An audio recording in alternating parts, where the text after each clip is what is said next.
ក៏ដឹកយល់ត្រជាបេះដូងបងផ្តើមស្នេហ៍លើអូនជានារីជនបត់ស្រស់ស្អាតសំដីអូនផ្អែមជាងទឹកឃ្មុំ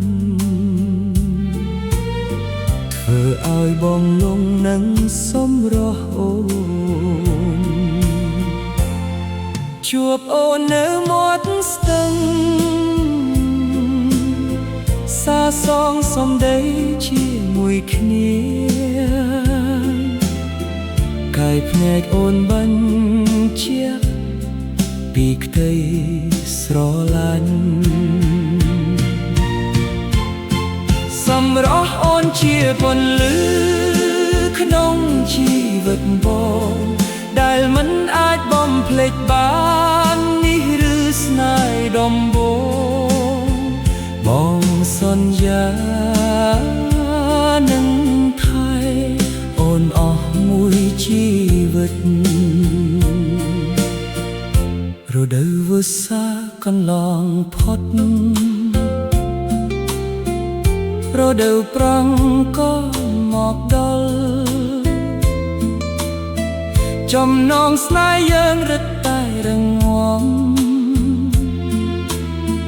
អូនផ្ដល់ភាពកក់ក្តៅដល់បង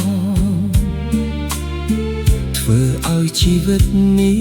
មានន័យ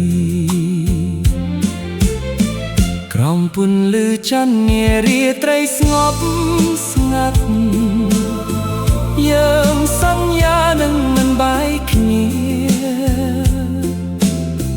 ក្តីស្រឡាញ់ដែលកើតចេញពីចិត្តស្មោះនឹងនៅគង់វង្សជារៀងរហូតសម្រស់អូនជាពន្លឺក្នុងជីវិតបងដែលមិនអាចមិនបំភ្លេចបាននេះឬស្នេហ៍ដំបូងបងសន្យា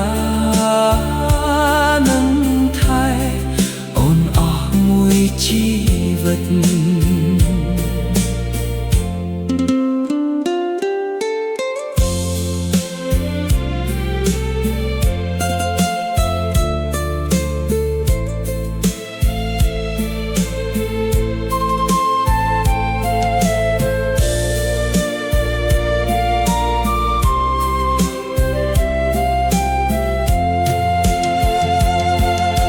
ថ្ងៃមង្គលការបានមកដល់យើងកាន់ដៃគ្នាចូលរោងការស្នេហ៍យើងបានคล้ายជាស្នេហ៍និរន្តររស់នៅជាគូគូ